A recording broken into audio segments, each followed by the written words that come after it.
রাজা টঙ্করনাথের রাজবাড়ি। রাজা টঙ্করনাথের রাজবাড়ি ১৯০০ খ্রিস্টাব্দের প্রথম দিকে মালদোয়ার পরগনার অন্তর্গত ছিল, যা বর্তমানে বাংলাদেশের ঠাকুরগাঁও সদর উপজেলা হতে ৪০ কিলোমিটার দূরে রানীশংকল উপজেলায় অবস্থিত।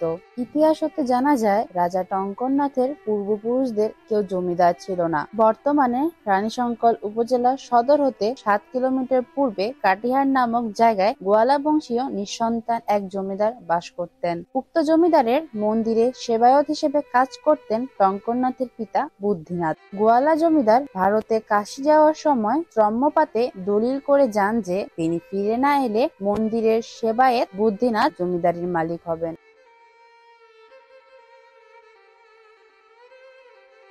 গোয়ালা জমিদার ফিরে না আসায় বুদ্ধিনাথ জমিদারির মালিক হন। তবে অনেকে মনে করেন এই ঘটনা বুদ্ধিনাথ এক পুরুষ পূর্বেও হতে পারে। জমিদার বুদ্ধিনাথের দ্বিতীয় ছেলে টঙ্করনাথ তৎকালীন ব্রিটিশ সরকারের আস্থা অর্জন করার জন্য মালদোয়ার স্টেট গঠন করেন। বিভিন্ন সময় সমাজ সেবামূলক কাজের জন্য ১৯২৫ সালে তৎকালীন ব্রিটিশ সরকার টঙ্করনাথকে চৌধুরী উপাধিতে ভূষিত করেন। পরবর্তীতে দিনাজপুরের মহারাজা গিরিশনাথ রায় বশ্যতা স্বীকার করে রাজা উপাধি পান।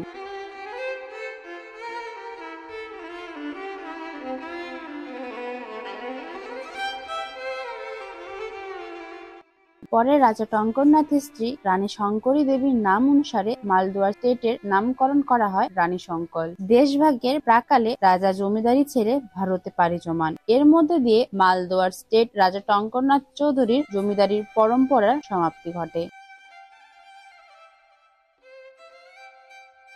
ঊনবিংশ শতাব্দীর শেষ ভাগে রাজবাড়িটি নির্মিত হয়। রাজা টঙ্করনাথের পিতা বুদ্ধিনাথের আমলেই রাজবাড়িটি নির্মাণ কাজ শুরু হয়। বুদ্ধিনাথের মৃত্যুর পর রাজা টঙ্করনাথ রাজবাড়িটির অসমাপ্ত কাজ শেষ করেন। বর্তমানে রানীশংকল উপজেলার সদর হতে ১.৩ কিলোমিটার পূর্বে কুলিকা নদীর তীরে প্রায় ১০ একর জমির ওপর রাজবাড়িটি অবস্থিত। বিশাল এক সিংহ দরজা দিয়ে রাজবাড়িটির ভেতরে প্রবেশ করতে হয়। লাল রঙের দালানটিতে স্থাপত্যশৈলীতে আধুনিকতার পাশাপাশি ভিক্টোরিয়ান অলঙ্করণের ছাপ স্পষ্ট।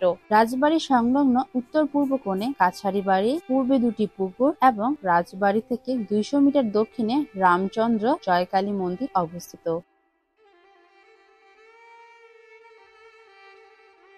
বর্তমানে রাজবাড়ি ও তৎসংলগ্ন সব স্থাপনা অবহেলিত ও পরিত্যক্ত অবস্থায় আছে।